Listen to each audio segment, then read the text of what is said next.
Nagbabalik po muli ang inyong lingkod at nagbabalita ng mga balitang dapat nating malaman dito sa ating bansa. Ito ang Balitang Pambansa.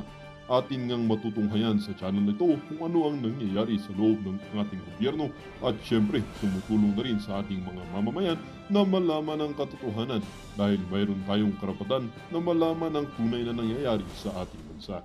Ngunit bago natin panoorin ang balita, huwag niyo pong kakalimutan na mag-subscribe sa ating channel at pindutin ang notification bell para lagi kang maging updated sa ating mga bagong videos na ina-upload araw-araw.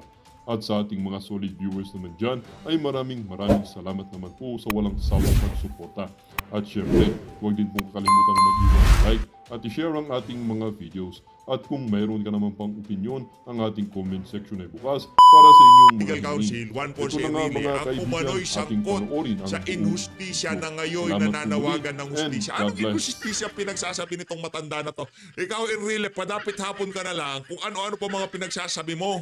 Gumawa ka na ng matino sa Pilipinas. Anong inhustisya?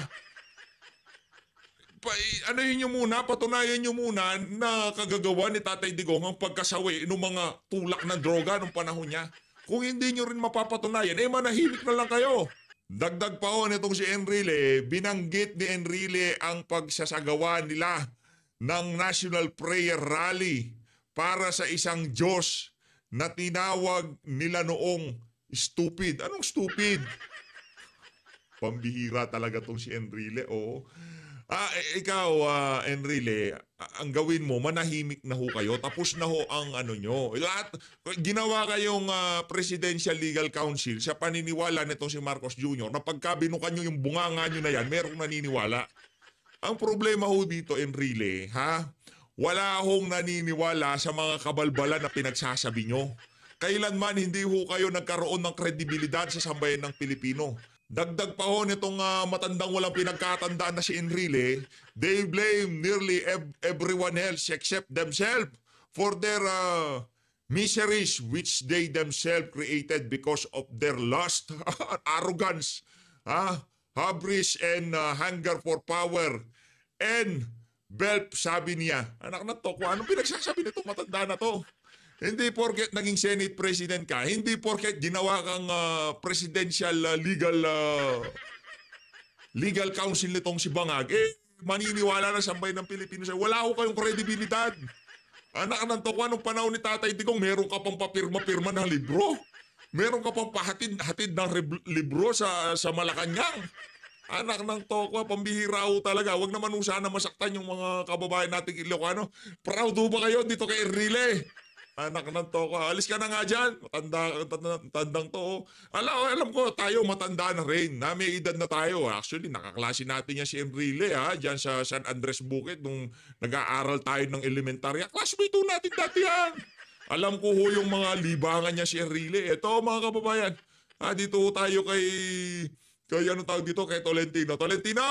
Anak ng tokwa, wag mo kaming isahan, ha? Simple lang naman yan Yung iba pumuposisyon.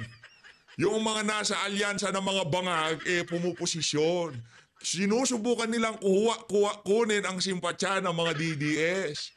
Anak na to. Ito, sabi nito si Senator Francis Tolentino on Tuesday said that the International Criminal Court, ICC, has no jurisdiction over former President Rodrigo Duterte, who is currently detained at the prison complex in Scheveningen on the outskirts of The Hague. Mga kababayan, huwag ko kayong magpabudol. Meron na ho tayong 10. Huwag nyo hong idadagdag yung mama na yan. Isa ho yan sa mga traidor kay dating Pangulong Rodrigo. Para medyo kondisyon tayo ng konti ngayong mga panahon na to. Ayos, no? Etong si Francis Tolentino, wag ho kayong maniwala dyan. Okay? Ano lang ho yan, kumbaga, yung strategy ni manggagamit, nitong si Amy Marcos manggagamit, gusto ho niyang gamitin. Gusto niya rin hong maging manggagamit, Gusto niya hong gamitin yung sitwasyon para kahit papaano, meron siyang makuha na simpatsya sa mga DDS. Ang iba niya sasabihin lang, ay grabe, buti pa tong si Tolentino, nagsalita na kay Tatay Digong. Wag! Kalmahan nyo lang ho. Nandyan itong si Atty. Vic Rodriguez. Nandyan itong si Pastor Kibuloy. Nandyan si Congressman Rodante Marcoleta, yang si Doc Richard Mata, nandyan ho sila. Bago nyo ho tignan yung mama na yan, tignan nyo ho muna yung mga kandidato natin, okay? Yung mga kandidato natin nakikipagbalyahan kay Tatay Digong. Noong kasagsagan ng paghuli sa kanya, di sila magkanda-ugaga paano magpapanotaryo doon sa mga petisyon na isasampa sa Korte Suprema. Yan ang tandaan natin. Yung mga yan, shitting pretty, pinapanood nila si Torre habang binabastos itong si dating Pangulong Rodrigo Duterte. Wag ho kayong magpabudol. Ito, sino pa ba? Ano pa ba meron tayo dito? Tatapusin na ho natin lahat to. Eto! Yan ang haba sinasabi natin. Ito matindi ho dito mga kababayan. Bring him home! Magkakaroon ho ng malawakang motorcade ng sa Sunday Ride, March 23, 2025. 1 p.m. People Power Monument to Marilacay, Rizal. Naku, wala pa ho tayong motor. Kung meron lang tayong motor, sasama tayo dyan. Sa kasamaang palad, wala pa ho tayong motor. Pero sa lalong madaling panahon, sana makabili na tayo ng motor para pagka merong rally, brum-brum, mabilis na lang ho tayo. Mabilis ho tayong makasibat, ika nga, di ba? Pagka ho kasing nakasasakyan, ang hirap di ba? Pagka traffic, ang hirap. Pero pagka nakamotor na, mabilis na lang ho yan. Yung mga malapit lang ho sa area, yung mga nasa Region 3, yung mga nasa Metro Manila, yung mga nasa... Basta malapit dyan, sa lugar na yan, nasa NCR, yan, nasa NCR. Nasa Northern Luzon. Punta ho kayo dyan sa ano na yan, right? Pakita ho natin ang ating pwersa. Dito sa mga traidor na to, pinagkaluluho nila yung sarili nating kababayan dyan sa mga banyaga na yan. Eto mga kababayan, rekta na ho muna tayo dito kay Bonjing, dito kay Boying pala, baka magalit sa atin yan. No? Ito kay Bonjing Remulla. Ito, pakinggan na ho natin to. Ito matindi yung mga litanya dito ni Boying Remulla. Ito, 1 minute lang ho ito, game. Pero sir, kakayanin ba na ibalik pa si dati? Wala na yun. Tapos na yun. Tapos na yun. So, hindi. It's a done deal already. Ay, nakakatawa. Done deal already. Kumbaga, deal? Kumita kayo doon sa pagpapadala kay dating Pangulo Rodrigo dyan sa dahig. Done deal already. Ano yung business ba yon? Yung pagpapadala nyo kay Tatay Digong doon, business as usual. Balita ako, si Tebes, meron ding red notice. Di ba? Pero ang matindi ho dito, ang tagal na nung red notice nitong si Tebes, hanggang ngayon di pa ho siya napapauwi sa Pilipinas. Di ba? Ito si Tatay Digong, talaga hong minadali nitong mga traidor na to. Isa ho yung si Remulla sa nag-traidor sa sambayan ng Pilipino. Tandaan nyo ho yung pagmumukha na yan, nangangarap na maging senador yan. Yan ang nga ba sinasabi natin, Boying binigyan ka na ng pangalawang pagkakataon ng universe para gawin ang tama. At dandil na daw yun. Wala na yun. Hindi na mababalik. Teka lang, yung pinaliwanag nitong si Ma'am Sasugando Sasot na merong linabag dyan sa pagdadbit-bit na yan, pagkikidnap na yan kay Tatay Digong papuntang ICC. Kailangan munang ma-resolve yun. Huwag muna kayo magpakakampante. Baka biglang pag kami nangyari kay Tatay Digong doon, baka bigla kayong di ba? Hindi ko natin alam kung ano mangyayari sa mga susunod na panahon. Kasi ngayon pa lang, buhay pa si Tatay Digong, yung mga nagawa niya noong kapanahunan niya, talagang naglalabasan na sa social media. At yung pagtanggap ng ating mga kababayan sa mga nagawa niya na yan, talagang napakatindi ho mga kababayan. Tuloy! Yes, sir, dun sa decision. Nag-hearings na yun doon Continuing na hearing. I think there's Anong continuing na yung hearing? Pambihira talaga tong si Bonjing. judicial notice that the hearings are ongoing already in The Hague. So, Teka, kung sa Pilipinas, lahat kaya nyong madaliin, lahat kaya nyong ikutan, lahat kaya nyong paikutin, di ba? Pagdating sa dahig, ibang usapan doon yun. Kasi halimbawa, yung abogado nitong si Tatay Digong, Briton yun, di ba? Siyempre, i-raise niya yung pagdadala kay Tatay Digong mula sa Pilipinas papuntang Netherlands. Baka doon pa lang meron ng problema Kaya huwag kayong magpakakampante na hindi makakauwi dito si Tatay Digong. Nung napanood natin yung video nitong si Madam Sas, nabuhayan ho tayo ng hope, nabuhayan ho tayo ng pag-asa, no? na makakauwi na dito si Tatay Digong sa lalong madaling panahon. Dapat nga kasi talakayin na yun eh. Hinaano pa eh. Ang tawag dito, pinatagal pa ginawa pang September. Dapat bukas na yung ano. Para mapag-usapan natin yung legality ng pagkuha kay Tatay Digong mula sa Pilipinas papuntang Dahig. Meron malaki ho ang problema nitong si Marcos Jr. Itong si Bonjing, yang si Torre, yang si John Vic, malaki ho ang problema nila. Yang traidor na si Anyo, malaki ho ang problema nila ngayong mga panahon na to, mga kababayan. Dahil meron ho silang inskip na vital step diyan sa pag-aresto dito kay dating Pangulong Rodrigo Duterte. Dapat pala pagka-aresto, dalhin doon sa competent judicial tawag dito, judicial body, yan. Kung nasa ang bansa siya naroon. Diba? Hindi pwede yung pagkahuli mo. We can do this the easy way or we can do this the hard way. Sabi nito si Torre, diba? Dapat pala, Torre, ginawa mo, dinala mo siya doon sa RTC o Korte o saan man dyan sa Pasay, di ba? Dinala mo siya doon. Di ba? Hindi yung binitbit mo siya papuntang Dahig. Di pala ho pwede yun. No. Ngayon, medyo nabuhayan ako tayo ng pag-asa. Malaki ho ang paniniwala natin na makakahuwi ng ligtas sa Pilipinas itong si dating Pangulong Rodrigo Duterte. And there is a setting for September 23. So we rely on that. So sir, kahit na maglabas ng desisyon ang SC dun sa mga petitions na Pinay. That's speculative. I cannot answer anything speculative at this point. But for you, sir, mahirap nang ibalik, hindi na maibabalik, ano po? It's a done deal. It's there. I'm gonna show. Done deal na, kayo naman deal yan eh. Deal yan. It's a done deal yan, higa nga. Laki ng ano ninyo doon, done deal yun. Mantakan nyo, pati aeroplano talagang, diba? Done deal na yan, kayo naman. Tsaka sabi niya naman haharapin niya yung charges. I think that he has repeated that to all of us. Na tayong Pilipino, narinig natin na sinabi sa atin ng dating Pangulong Duterte na haharapin niya ang kahit na anong paratang sa kanya, kahit sa ICC. Kaya Ay, sinungaling, napakagago talaga nitong si Remulla. Sinabi ni Tatay Digong, kasuhan nyo ako dito, haharapin ko lahat ng ikakaso nyo. Hindi nyo nga kinasuhan eh. Gago talaga itong si Remulla. Oh. Sinabi ni Tatay Digong, maliwanag pa sa sikat ng araw, haharapin ko. Kasuhan nyo ako sa Pilipinas, pero para sagutin ko yung mga aligasyon na yan sa mga banyagang korte, hindi pwede. Ikaw naman, bubulain mo pa kami, sinungaling na nga amo mo, sinungaling ka pa? Anak ng toka, boying Remulla. Mga Remulla, wala akong kwenta, tandaan nyo yan. Para sa mga DDS na taga, saan ba lugar nito mga walang yung Remulla na to? Basta wag nyo iboto yan. Huwag niyong iboto yan. Yan, nangangarap maging senador niyan eh. Si John Vic, nangangarap din maging senador yan. Magtatakbuhan sa 2028 yan.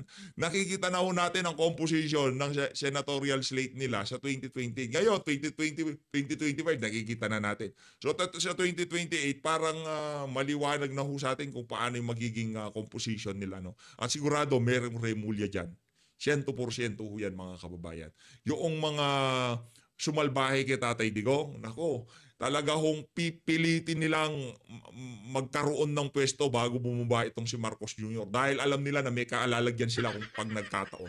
Sigurado ho yun, mga kababayan. Yun hong atin dito na talagang babantayan ho natin yan. Kaya kung sakaling meron tumakbo dito sa mga walang yan na to na sumalbahe kay Tatay Digong, nako, araw-arawin namin kayo. Isa bagay, ngayon pa lang uumpisaan na natin yan, boy. Ha? Basta mga Remulla, wag niyong iboto, mga walang kwentang tao yan. Kaya ho nilang ipagkalulo yung sarili nilang kababayan at ibenta sa mga sa mga banyaga. Lilitisin sila sa mga banyagang bansa, 'di ba? Nakakalungkot lang isipin na meron pa ho palang mga ganitong klaseng Pilipino. Akala ko lahat na tayo makabayan na meron pa. Ay nga pala, nandiyan pa pala si Trililing, no. Pagdating sa West Philippine Sea, sovereignty, ay nabangga lang yung bangka, yun na, galit, tubig, bombaan, yeah? Galit na galit, tipong gera. Ganun ang gusto nila eh. Ito si Tatay Digong, isang Pilipino, inaakusahan ng kung ano-ano sa ibang bansa. Ang ginawa ko ng administrasyon, ibinigay sa mga banyaga, sa mga puti. Pero sa mga Chino, magitilan lang ng konti yung bangka. Sige, ano na tayo? Kala mo naman kaya natin, anak ng toka. Pambihira. Yung mga eroplano natin, wala tayong kalaban, nagbabaksakan eh. Pambihira naman. AFP modernization pamor. Yan. Tapos na yan si Boying. Dito tayo kay Senator Robin. Makibalita ho tayo kung ano ng kalagayan ng ating pambansang best friend. Ito si dating Executive Secretary Salvador Medialdea. Ito. Okay na si Boying Remulla dyan. Dito na tayo kay Senator Robin. Okay? Ano lang medyo malakas lang hangin pero hintay lang tayo. ES Executive Secretary Salvador Medialdea. Nandun na po siya. Bumalik na po tayo dito para makibalita kung tayo po ay makakapasok ngayong araw na ito. Bilib din ako sa mga reporter na ito. Tignan nyo.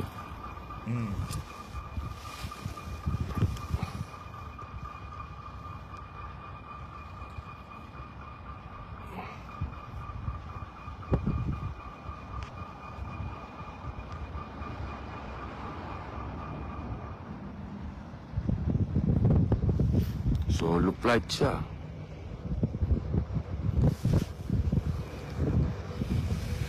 Solo flight. Sinabi na lang ng lahat. Ayos na.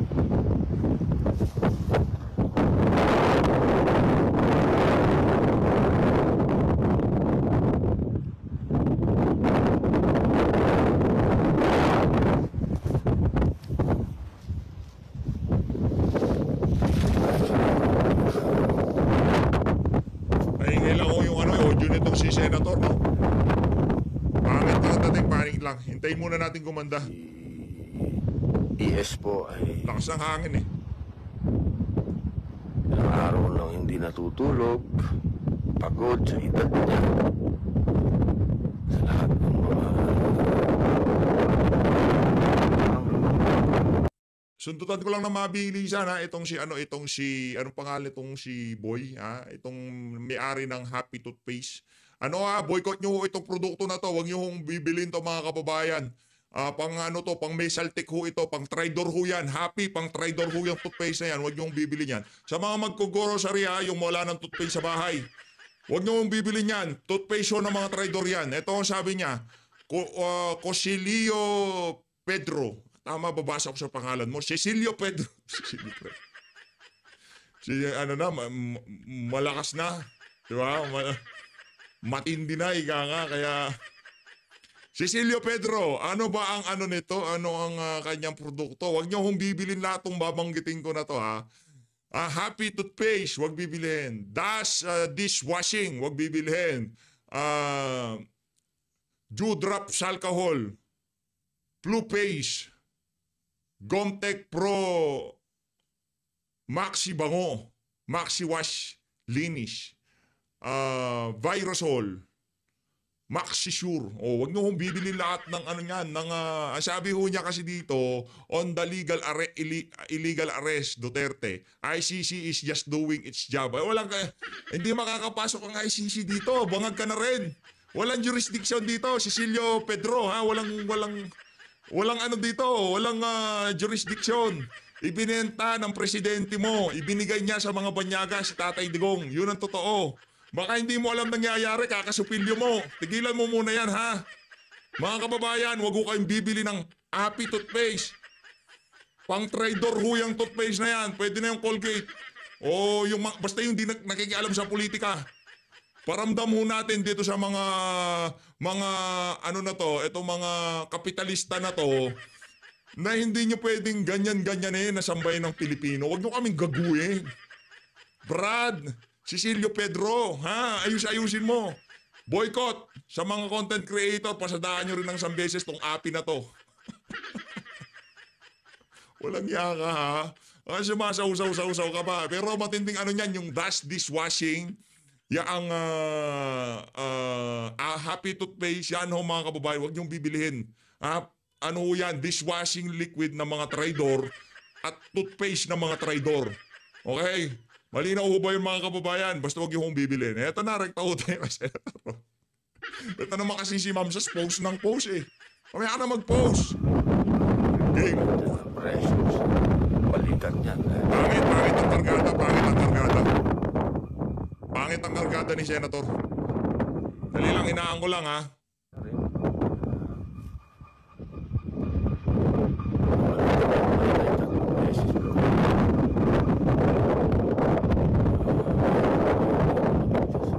Hindi natin maintindihan yung sinasabi ni Senator.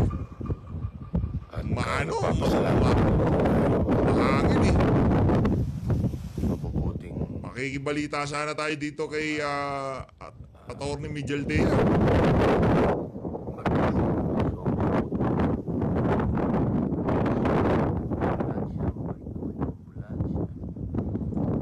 kaso, may kortesiya, medyo mahigpit lang. Ito na. Bawal ang kukunan mo. Ganun, bawal yun. Pero may kortesiya, ganun din yung ospital na pinagdalan. May kortesiya. Marunong silang makipag-usap ng maganda sa mga pasyente kahit na hindi marami. Sana gano'n din dito sa Bakit nang dating ni Senator? iitan ng ating mahal na Pangulo, sa ating Pangulo. Sana maayos na yung ating permisyo na makapasok. Yun po.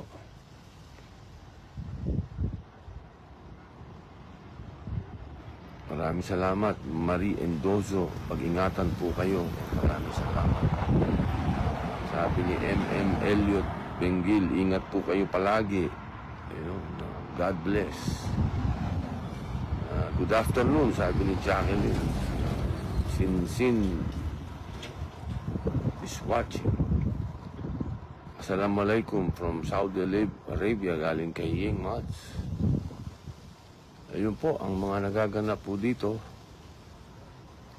Pagdasal po natin ng mabilis na pag-ayos ng kalusugan. Basta wag ko kayong bibili ng Happy Toothpaste ha. Lahat ng ano nitong anong pangalan nito? Itong si Cecilio Pedro, wag niyong bibilin yung mga gamit ng Salvador Miguel Dea. Opo. Siyempre po yan po ang best friend ng ating Toothpaste ng dating Tridor. Pangulo. Napakahirap po siguro kasi siya po ang nakakakita kay Mayor araw-araw. Siya po ang merong permisong pumasok. Kaya po tayo po yung nakikibalita sa kanya. Siyempre, ang lagi po nilang na sinasabi, okay si Mayor, maayos si Mayor, okay naman yung kulungan ni Mayor, okay yung selda ni Mayor, maayos naman yung pagkain, lahat po yun. Sinasabi ni ES. Pero iba naman yung sinasabi ng katawan niya. Medyo, siyempre, emosyonal ho yan. Iba yung pag tumama sa iyo ang emosyon, mahirap na depression yan. Kahit anong sabihin po natin ganda ng facility ng detention center na to, bilang isang nakulong po sa New Bilibid Prison, hindi pinag-uusapan po dyan yung sarap. Siyempre, kasama po yun, yung maayos. Maayos. Kung sa maayos, maayos. Opo, pero yung pagkakasadlak, pagkakakulong, sa ibang bansa, at ganito pa ngayong kahigpit, sa isang 80 anyos na matanda, Grabe, no? Ibang klase, oh. na may sakit. Siguro po, medyo kahit na sinong kaibigan, maapektuhan ka. Ganyan po siguro ang nangyari kay Elias. Tinamaan na rin ng, siyempre, nangyari kay Mayor. bumaba na din yung adrenaline niya. Siyempre, may adrenaline yan. Yung mga bilis po ng mga pangyayari. Unti-unti kang sisingilin ng ano yan ng katawan mo. Pagod mo, hindi natutulog. Wala pong tulog, Todits. Kailangan po kumilos, mabilis ang mga kilos nila. Hindi nga po natin sila iniistorbo sa kanilang mga aksyones.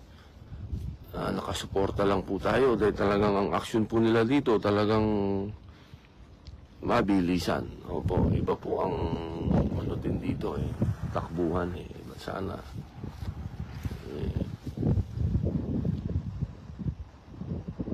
Mabuti na si ES. Umalis naman po ako doon. Siya po yung nagpapahinga. Maayos. Bumalik na po yung brother-in-law niya ang nandun. Yun po, nandito pa rin po ako. Inaantay po natin kung mapagbibigyan po tayo ngayong araw na to na makapasok.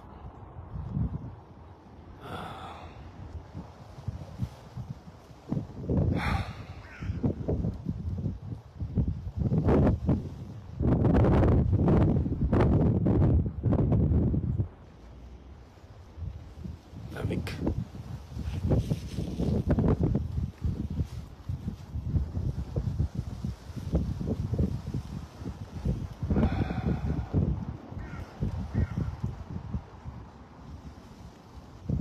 Nanonood yata yung asawa ko. Assalamualaikum. Bumati sa kanya Sabi ni Russia. Ayun na nga mga kababayan, yun naman ho ang importante, maganda ang lagay nitong si Executive Secretary Salvador Medialdea. Ito mga kababayan, panuorin naman ho natin yung noong mga panahon na itong itong si Marcos Jr. Hindi pa umandar yung pagiging traidor niya. No? Ito yung mga panahon. Pakinggan nyo yung mga sasabihin niya dito sa interview. Dito sa interview ba to o interview niya na to? Ito, pakinggan nyo ito mga kababayan. My position hasn't changed, and I have stated it often, even before I took office as president, that there are Tuloy ho natin mga kababayan. many questions about their jurisdiction and what we in the Philippines regard as an intrusion into our internal matters and a threat to our sovereignty. No, I do not see what their jurisdiction is. I feel that we have in our police and in our judiciary a good system. We do not need assistance from any outside. Budol na budol no? Palong-palo siya mambudol dito sa panahon na to, no? Talagang budolan na talaga. Outside entity. The Philippines is a sovereign nation, and we are not colonies anymore of this. Tawa-tawa po to si Mama. We're not colonies anymore. Former imperialists. So that is not something that we consider to be a legitimate judgment. So until those questions of jurisdiction and the effects on the sovereignty of the Republic are sufficiently answered, I cannot cooperate with them. Maliwanag pa ho sa sikat ng araw, ha? I will not cooperate with them.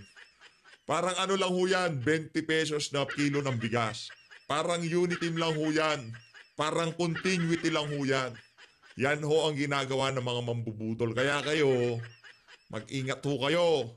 Dahil ngayong mga panahon na to, laga na po yung mga mambubudol na yan. Ito ho mga kababayan, mulat na ho talagang ating mga kababayan sa mga kalukuhan ng mga politikong kagaya nitong mga Marcos na to. Ito, Senator Amy Marcos, para sa iyo ito. Ibibigay ko ang spotlight dito kay Sir DJ, ha? Yan sa pagbanat niya na yan, dito kay Amy Marcos. Pakinggan ho natin ito mga kababayan. Senator Amy, tigilan mo na kami. Wag Yan. na. Please lang. Tigilan mo na kami. Basang-basa ka na. Ha? Trapo na kayo. Trapo. Taksil kayo. Taksil. Hindi nyo na kami kailanman mabubudol. Yo. Kasama ang kapatid mo. Nako, Lahat naman kasinungalingan ninyo. sarap mo sa bunutan. Kagigil ka na, ha? So si Amy Marcos, ano tayo dyan, gigil tayo dyan sa manggagamit na yan eh.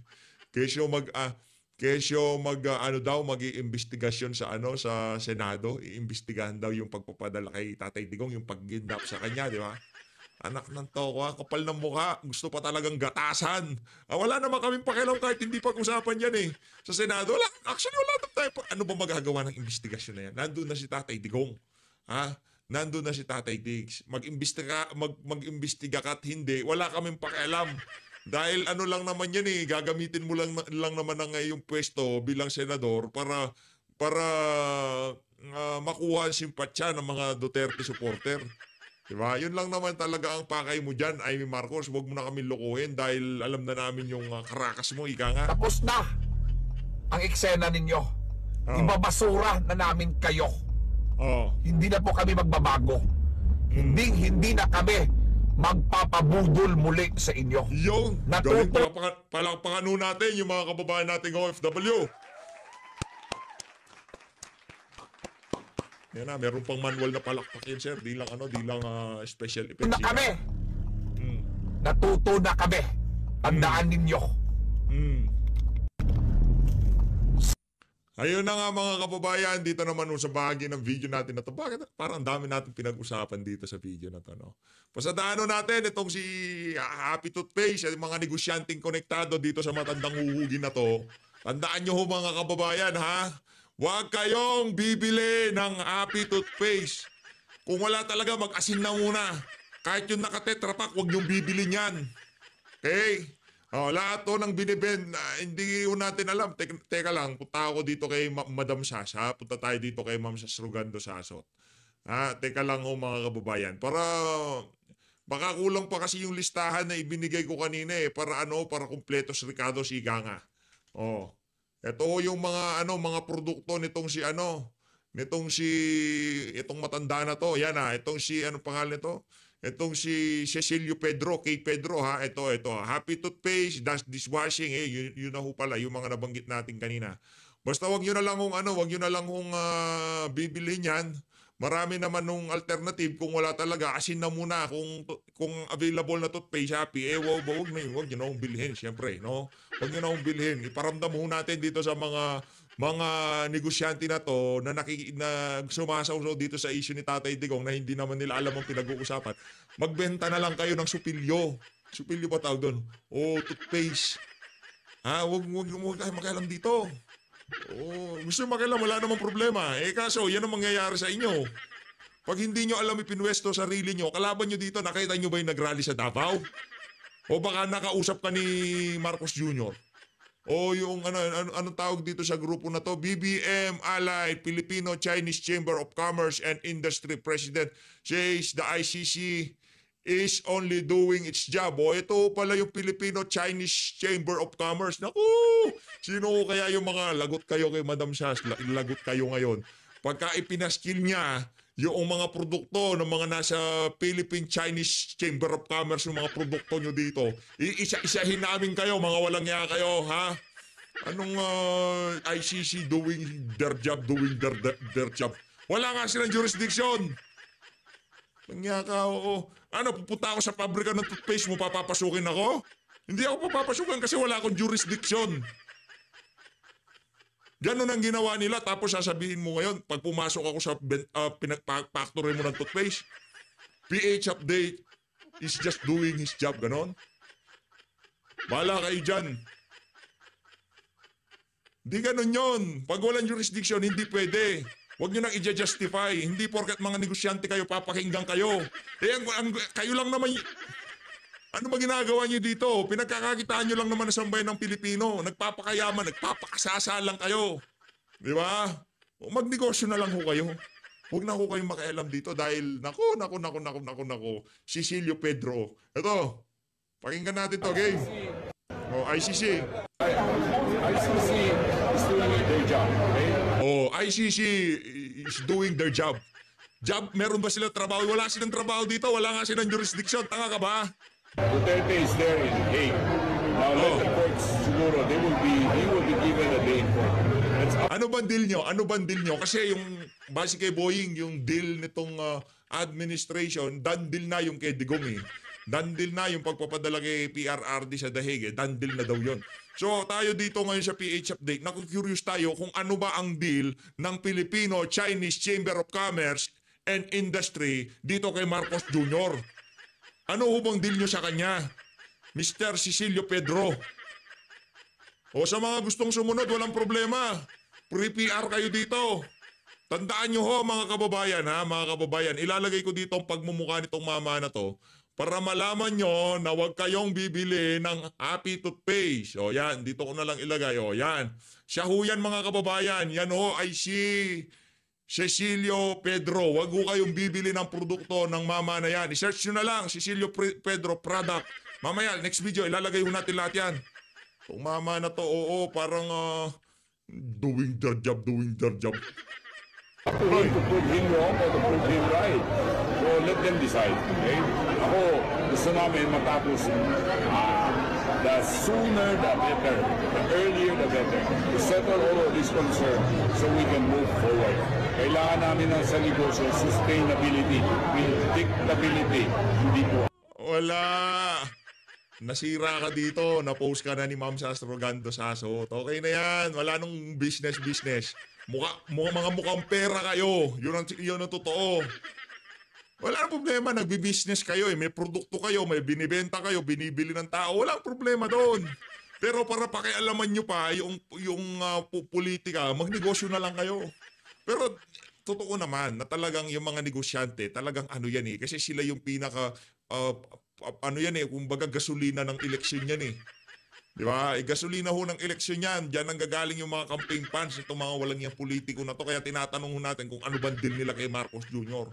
Ngayon, para dito kay Cecilio Pedro, free PR to. Ayan o, Happy Toothpaste. Huwag niyong bibilhin. Toothpaste ho ng mga traidor yan. Toothpaste ng mga traidor. Ano ba? Ayaw kong bilhin. Basta wag natin bilhin. Doing their job. Anong job? Wala nga jurisdiction. Anong job pinagsasabi nito matanda na to? Ay, hindi po paguluhan. Hindi po rally doon, rally dito. Hindi maganda po sa... Oh, yan. Kasi wala kayong iniisip kundi puro pera. Wala kayong iniisip kahit na yung sambayan ng Pilipino mabaon sa kahirapan basta kayo kumikita, di ba?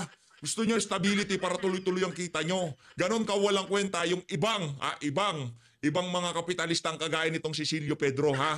Ganyan ho sila. Basta sila kumikita kahit na malugmok na sa kahirapan, kahit nakabalbalan na ang ginagawa ng leader, basta tuloy-tuloy ang kita nila at maganda ang deal na nakuha nila sa kasalukuyang administration. Teka. Kaya ang Federation of Filipino Chinese Chamber of Commerce and Industry, wala ko silang pakialam kahit ipagkaluno nila yung ng administrasyon, yung isang Pilipino sa mga banyag. Wala, gusto lang naman namin kumita. Gusto nyo pala kumita, wag na kayo makialam dito. Hindi ito yung space nyo. Gawin nyo, kaysa magdadaldal kayong ganyan, maglabas kayo ng pera para sa advertisement ng mga produkto nyo.